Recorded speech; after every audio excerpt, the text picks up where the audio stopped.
Hello, everyone. I hope that you can hear me. I don't know if I do have quite a few people are hopping on here. So if somebody could please let me know. I got somebody, let's see, Jean. It looks like you were on earlier this afternoon and you said you could hear me. Um, if someone could just send a comment and let me make sure that you can hear me okay. I'm still learning this new software and I'm hoping that my sound is okay. Good afternoon, Joan. I'm guessing since nobody said they can't hear me, that you must be able to hear me okay. I'm using my cell phone as my microphone, and I have, okay, hearing me okay. Perfect. Thanks, Karen. Thanks, Denise. All right. So I wanted to hop on and show you kind of the process that I go through when I'm making a shadow box. And so, kind of like the dimensions that I use and some different. Oh, Nancy says she can't hear me. Okay. And I can hear you also. Okay, so other people can hear me. So hopefully, Nancy, that you can hear me or that it's just a problem on your side. I'm going to show you the process that I go through for making a shadow box. I also have a couple that I will share with you if that's something that you are interested in. So I'm going to go ahead and change. There we go. Ooh, that's a little blurry. Not sure why it's blurry. That's not going to be good. So hopefully it will get a little bit better. This is the stamp set that I used for the shadow box that I'm making. I use this, it's actually a suite of products. So all of the stamps and the dies came from these two stamp sets. I also pulled in some of the dies from the Merriest Trees. I pulled in this embossing folder that was in the holiday catalog that is called Cheery Patterns. And I'm not going to stamp everything for you. I have that done. I'm just going to show you how I kind of plan out when I'm making one of these. I'm going to keep this here so I don't get any glue on this. So I get my shadow boxes from Michaels. This is a 9x9 one that we made. I'm going to turn my overhead light off. I don't have any afternoon sun today because there is no sun here. Okay, but you can see my lights in there. So these are called, they're from Belmont Studio Decor. The one we're doing today is a 9x9. And I'm going to give you all of the dimensions to show you how you can make different. I always set it up in squares. And then sometimes I put 2 squares together or 3 squares together or 4 squares together. And then I have to fill in for the little gap because there's not a space between the squares. So let me show you what our final product is going to look like.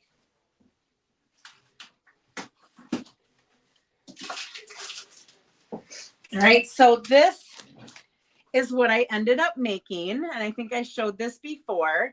And so I'm going to show you how I cut, or the dimensions that I use for this. I'm also going to show you a couple of other boxes that I've made. I've gifted most of mine, so I don't have a lot of them, but I do keep some that I put out for different holidays. I have a Valentine's Day one. I have one that somebody made for me with my old logo on it. And then I have one that I put out in the fall as well. So I'm going to go ahead, put this away. We'll go ahead and get started. So with these shadow boxes, the ones that are from Michaels, they just have these little tabs that you're going to pull up to open up the shadow box. And you're just going to pull this out. I'm going to set the frame aside. I broke the glass in one of my fall ones, and I still use it because I love how it looks even when I'm going to turn this off here because I can see my comments in my new software now. I don't have to have YouTube open to see them. Excuse me. Even when it didn't have the glass, it looked really nice. So this is 9x9. So if we wanted to cover the whole thing, we would have to cut this 9x9, which would mean we'd have to have 12x12 paper. When I do my 9x9s, I take 8.5 by 11 paper, and I just cut it to 8.5 by 8.5. Okay, so here is a piece of 8.5 by 8.5, which means we're going to have a little bit of this edge around the outside, which you can kind of see. But to be honest, you don't see a lot of that because the frame is a little bit wider and it covers some of that up. So I build everything off of this 8.5 by 8.5. And what I do is I work with, and I'm going to go ahead and throw this banner up here for you. I work off of squares that are 2.5 by 2.5.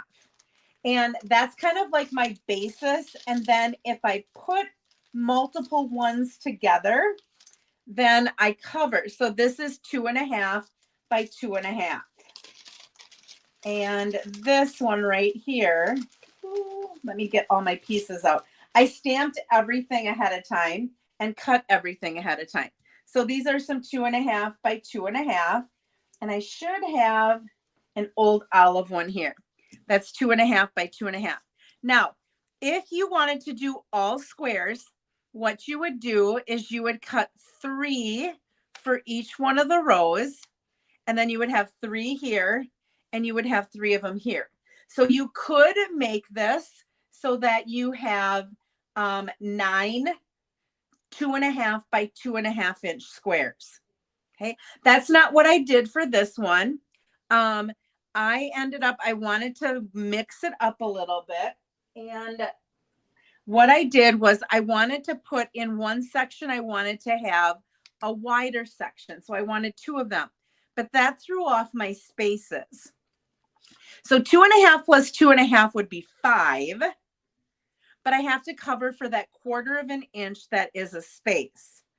So in my longer one, that's more rectangular shaped, this measures the 5.25 by that 2.5.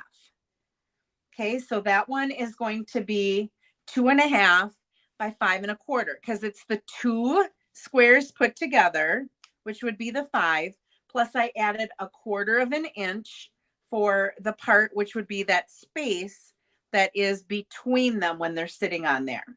Okay, so if they were sitting on here, there's 1/4 of an inch between those two. So I have to add that when I put 2 of the squares together and replace a section like that. Okay, so this would be 5.25 by 2.5. Now, if I want to take like with mine, I wanted to replace that entire section. So this is, I took the 2 here plus their space between them. So that was 2.5, 2.5, 2.5 is 5 and 5.25. And then I did the same thing this way. So it's making a square, which is 5.25 by 5.25. If you wanted to do this entire section down here, if I didn't want to, I replaced this. I went like this with the cherry cobbler. But if you wanted to make this one long one, and Kathy and I talked about doing that when we were trying to work this out, we thought about making this one entirely a full length. If you would do that, it would be the 2.5, the 2.5, and the 2.5, which would be 7.5. You would have this 1/4 of an inch. Okay, so that would be 7 3/4. And then you would have this 1/4 of an inch. So it would be 8. So this would end up being 8 inches by the 2.5. Do you see how that works? So you're kind of just setting them next to each other. If you had all squares here and you wanted to replace those 2.5 by 2.5 inch squares, you have to take into account those little spaces that are in between the squares as well. So this is what we started out with our layout. Okay, you could change your layout. I'll show you. This is one that Jody Peterson made for me. That has my stamping information. This was my old logo. So she did 3 squares in the center. She did a square up here. Here she did a rectangle, and then this one she did all together. So then this one would be 8 inches by 2.5. This is the 5.25 by 2.5. and the rest of them are all 2.5 by 2.5. Right? Here's one that I made for fall. So I did the big square in the corner again. I did little squares this way, and I made mine go a little bit longer that way, but this is still going to be that 2.5 by 5.25, 2.5 by 2.5. So that doesn't change. So it's kind of cool. Notice on some of mine, I have 3 layers of paper. The one that I did today, we only used 2 layers. So these are cut 1/8 of an inch smaller. Okay, so if this was 2.5 or 2.5, sorry, it would be 2 3/8 would be this one. With mine, I didn't mess around with eighths. So when I was looking at the paper that I wanted to use, I saw a card online done by Amy Canders. I think that's how you pronounce her name, Stamp with Amy K. And she had this Noel stamped in real red on this DSP. And then she took that stamp and then she stamped it in pecan pie and colored it in with Old Olive blends and cherry cobbler blends. I loved how that looks. And then she did this in Versamark with the gold embossing folder. I loved how that looks. So I basically copied her card and made it into something that fit into this display. Then I wanted to mess around with some of that designer paper. So I cut all of these at 2.25 by 2.25. And I just placed some of them on here to see what I thought it looked like. Now, when Kathy and I were making this, we messed around so much. We took that big frame that had like all the fancy stuff. We put that here. It was just too much. So we decided we don't need anything that big. So then we replaced that. Here we were like, okay, we could put designer paper, but we've got designer paper on everything else. How about if we add just a little bit of texture? And that looked like texture there with that wood. So we kind of mimicked that and went 1/4 of an inch smaller. Okay, so this ended up being, that would be 5 inches by 2.25. And we ran it through that embossing folder just to kind of mimic what we saw in this designer paper, but was actually some texture. Okay, we still didn't put anything down at this point. We didn't glue anything down. We're just kind of holding everything in place. So we saw this card. We're like, love that card. Here we thought, how about if we put a circle with another greeting? So we took our circle. We took one of the greetings in there, tidings of comfort and joy. And we were like, okay, that would work. It just needs something up here. So we took a couple of greens and we put a couple of greens in here. Nothing really worked. And then we looked at the gems. And we're like, we could put some of this little holly up here.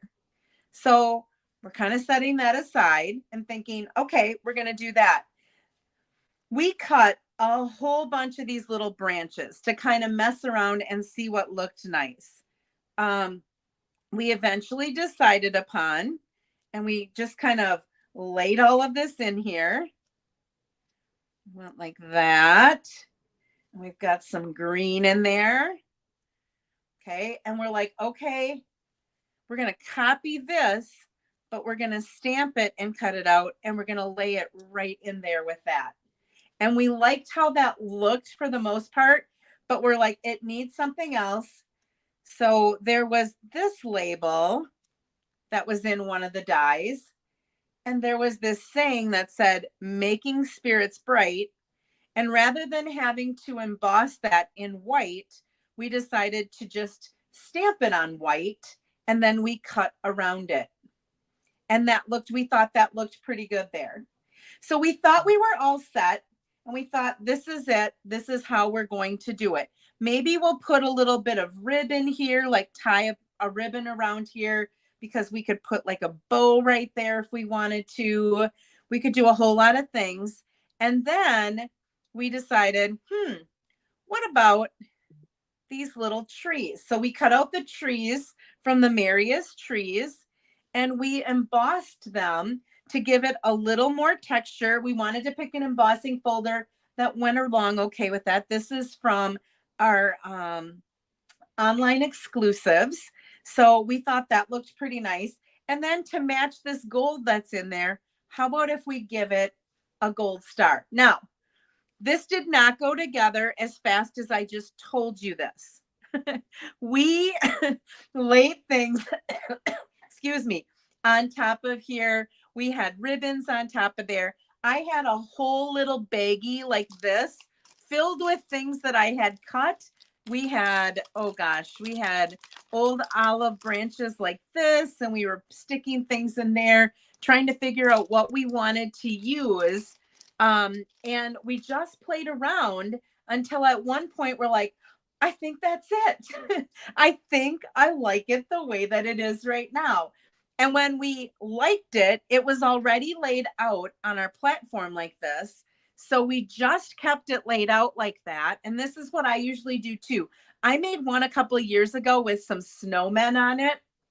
And I loved how it turned out. Now, I put all this stuff on ahead of time. We embellished actually after the fact. But I made one with snowmen, and there too, I just cut out a whole bunch of different snowmen, a bunch of different snowflakes. I did one with the penguin stamp set that we had that was more of a wintry one. It didn't have any Christmas greetings on it. It was just something that you could definitely put out for all of winter. Okay, so I'm going to add that. I'm going to add this. I'm going to do all my embellishing except for that one that I already did. And this is going to go on the other one. So it, like I said, we started at the beginning of the Packer game, which was at noon that day.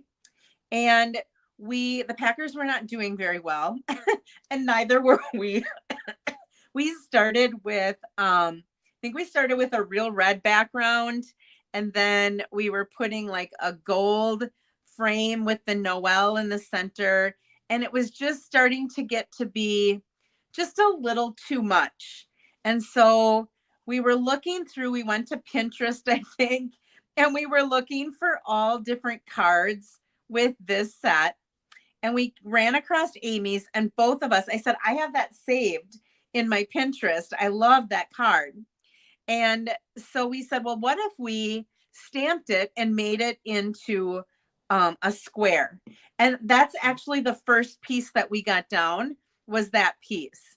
And then I cut a whole bunch of different pieces from all of those die sets. I just cut, like I said, I had a whole bunch of stuff sitting here, and we just kept playing around with and putting things on. We didn't have the trees cut. Like I said, we were going to go ahead and just leave those as regular squares. And then all of a sudden, we used the trees for another card in our, it was a card that Kathy had made. And I said, how about if we use those trees here too, since we're using them as part of our thing anyway. I'm going to do this one because this one's easier. And when we added it, we just thought it just added a lot. And if you wanted to, this tree set has a whole bunch of like garland that you could cut if you wanted to. So if you wanted to even add a little bit more, you could do that as well. But we thought that this was enough. I'm going to actually take my little banner off of here. Forgot that I put that up there. I do like some of the things with this program. I'm just still trying to learn where everything is. So let's see here. Thanks. It looks like there's quite a few of you who have popped on to watch this and see how this is done. All right, now this one, anytime I have stuff that's going to be tucked underneath something, I'm going to go ahead, I'm going to glue this down because I know I want that there.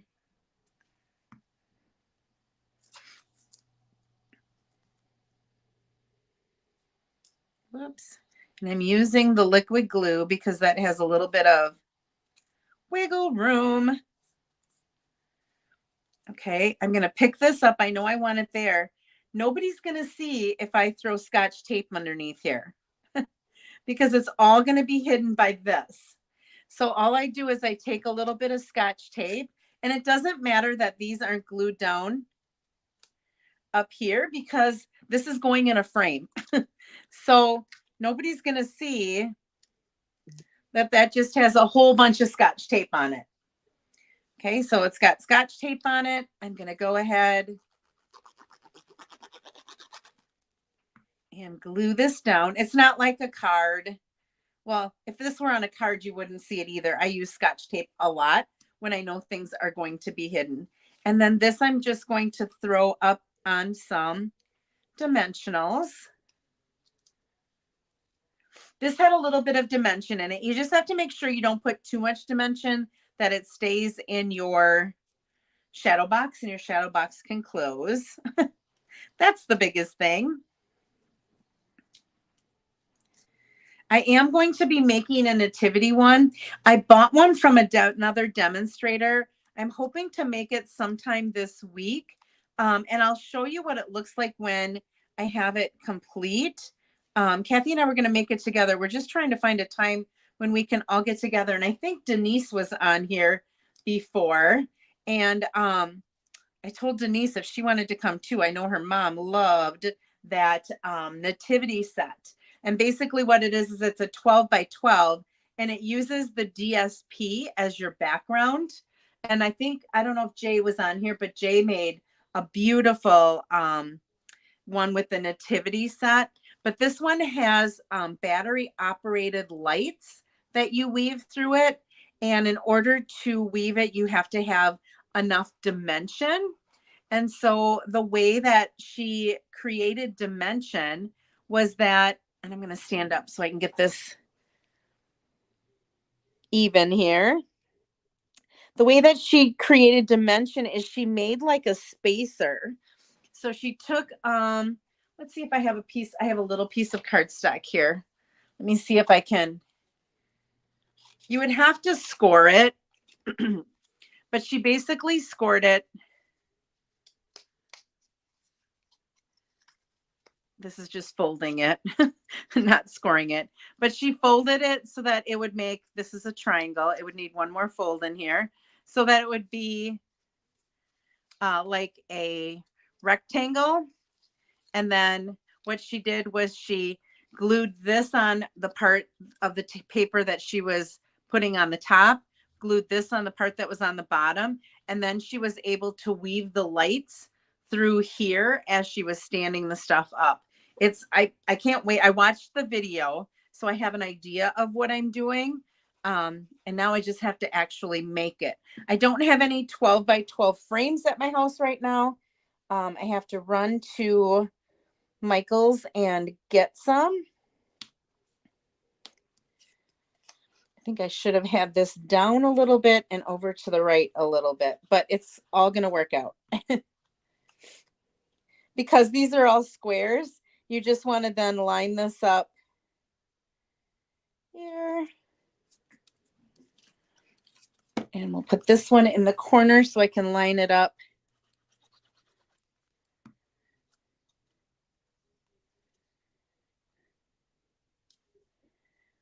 with the end. And then I'm going to do the same thing here. I'm going to line it up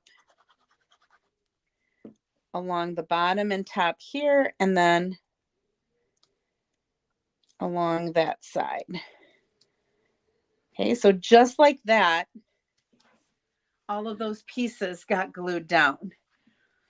Like I said, it's a lot longer process. Whoops, I have to put this on here. So what I did with this is I put some dimensionals on either end. And in the middle, I threw a little glue on there.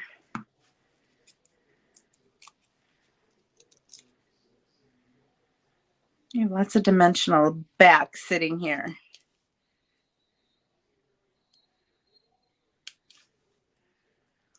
Just like that.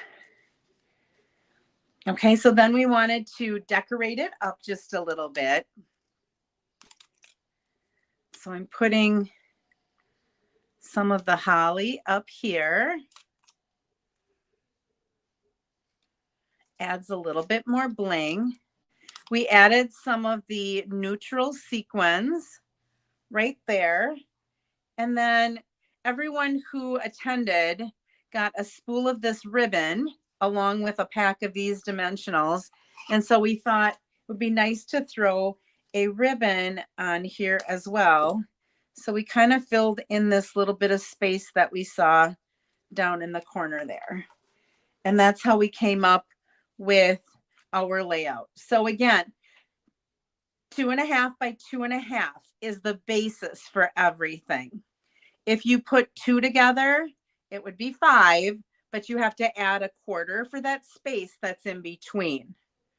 If you put 3 together, you're going to do the 2.5, the 2.5, and you've got 2 spaces at 1/4 of inch each. So you have to add another 1/2 inch. So that would actually be 8 inches. Okay. And then to kind of make sure that it stays in place, I'm going to go ahead and flip it over. I'm going to use a little bit of tear and tape. And I'm just going to run it along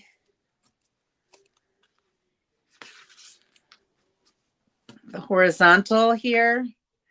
You don't really have to do it both horizontally and vertically. I know some people who are at my class like, I'm going to make sure that that thing is sticking. This tear and tape is really sticky, so it will stick.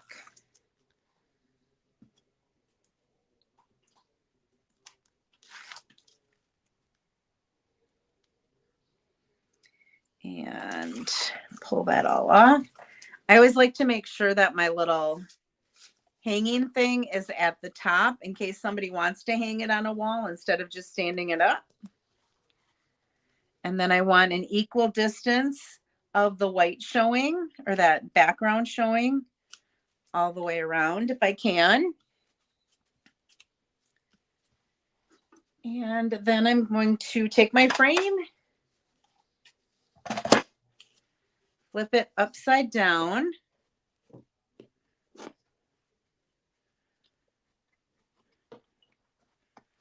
And just like that, we have our framed artwork that's ready to give as a gift.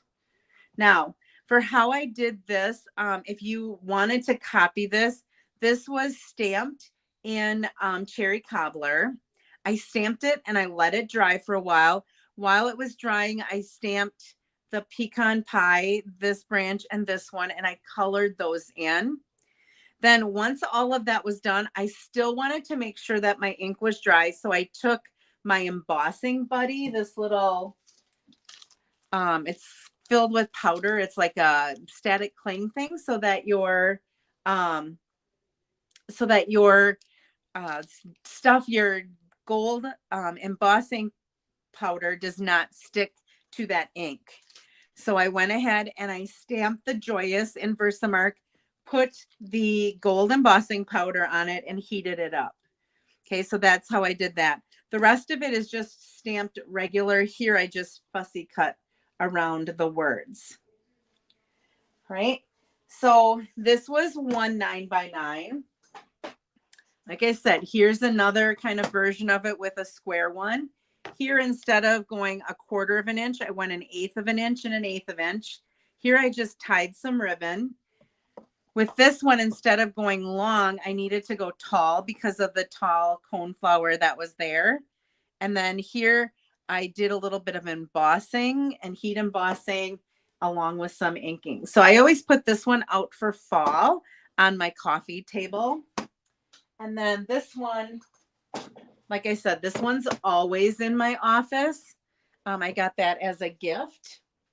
And then let me get the rest of these out of here. I just don't want, and this one, notice it doesn't have glass. I can go in and I can touch it. The glass broke when I used this as a display that I used when I had to do something with this suite of products when it came out, and I wanted to do, this has that cork paper that we used to have that came with that. So I did this as a display. When I was bringing it back, the glass broke, but you can easily put it out without the glass. I do every year. And then for another display that I had to do, I did a 12 by 12. And this I put on the mantle in my living room for when I put up all my Valentine displays. So how is this one different? Well, we had 2.5 by 2.5, right? And that was for a 9 by 9. This is a 12 by 12. So since it's a 12 by 12, it's 3 inches more. There are 3 squares. So I just added an inch to each one. So this is 3.5 by 3.5, 3.5 by 3.5, 3.5 by 3.5. Okay, so I have my 3.5, my 3.5. That would give me 7, plus another 3.5. That would give me 10.5. And then I have a 1/4 of an inch here and a 1/4 of an inch here. So this whole thing would be 11 inches long by the 3.5. And if I wanted to put 2 together, it would be 3.5 plus 3.5, which is 7, plus that 1/4 of an inch in between. Okay, so that's how I did a 12 by 12. But like I mentioned, if you find like that nativity paper, you could use that as a background. So what I'm going to be doing for that one, let me just explain it. I'll get a pack of it.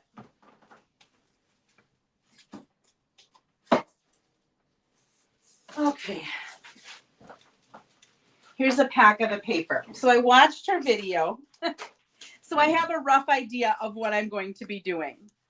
I'm actually going to be using a lot of paper, 4 sheets of paper. So I'm going to be using this. And then I'm going to be using 2 of these sheets. And I'm going to cut the town of Bethlehem. And I'm going to raise that up so that all of this is gone. So this I can use for something else. So I just need the stuff down here. I'm going to raise that up. Then I'm going to take another one of these sheets and I'm going to cut that town out again. And I'm going to lower it a little bit and I'm going to raise that up again. So it's going to look like kind of a city on a hill.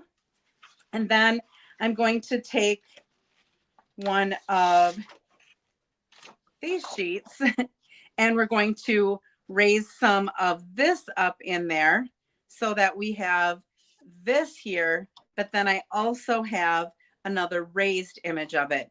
We're going to put the nativity in here along with the shepherds, a couple of shepherds, 3 wise men, some of the animals, and because it's raised up on 3 layers, I'm going to weave some battery operated lights through all of those different layers so that you can turn the little switch on and off, and the lights will actually, this will not be able to go completely firm. I'll have to keep one of these open on the back so that I can string those through here so you have the little thing to turn the lights on and off on the outside.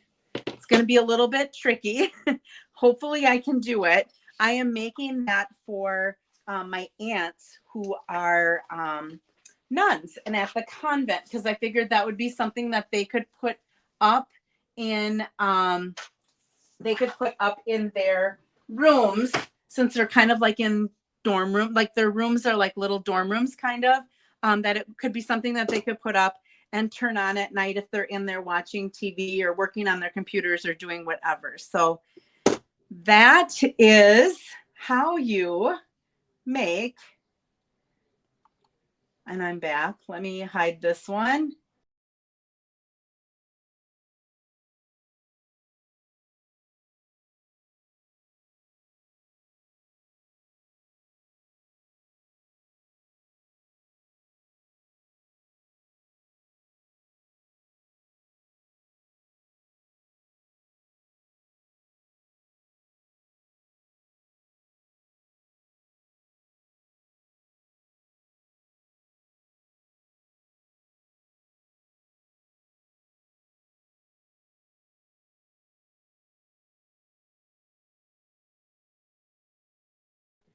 There we go. See, sometimes I have sound and sometimes I don't. Maybe if I go like this, maybe I have sound again. There we go. I think I'll probably have sound with that. I used my Crop-A-Dile to punch a hole in the back for the wire. Oh, that's a really good idea. In order to put, you could go ahead and use a Crop-A-Dile, punch a hole back here to put the wire of your lights. I know that when I saw this one done, the nativity one, she had it kind of sneaking through here. So that's a really good idea. When I make that, I'm going to try that. I'm going to change it up a little bit. All right. I think I have sound back. So anyway, what I was saying is that you could change it up and do anything that you want. You could make an entire display of something and not have to cut it in those squares. But if you're looking for a way to do it really easily, I find that those squares and using the 3 squares and then combining some to add or combining them up and down, that's the easiest way for me to do it. I found to do it. It just goes together really nice and it looks like everything belongs where it's supposed to belong. So hopefully those tips help. If you are interested in purchasing that shadow box from me, I can't stamp any of the images, so you would have to have the stamps, but I can cut out all of the die cuts and I can cut out the paper and all of that and send it to you. So it's kind of ready to go. If you wanted to use some different stamps that you have, you could. If you wanted to purchase those, you could as well. Reach out to me in a private message if you are interested in something like that. I hope that that's helpful. I'm going to sign off here. I will be back again next Saturday with more stamping with prizes and things like that. Thanks for hopping on and joining me, and I hope that you have a great day. Bye-bye.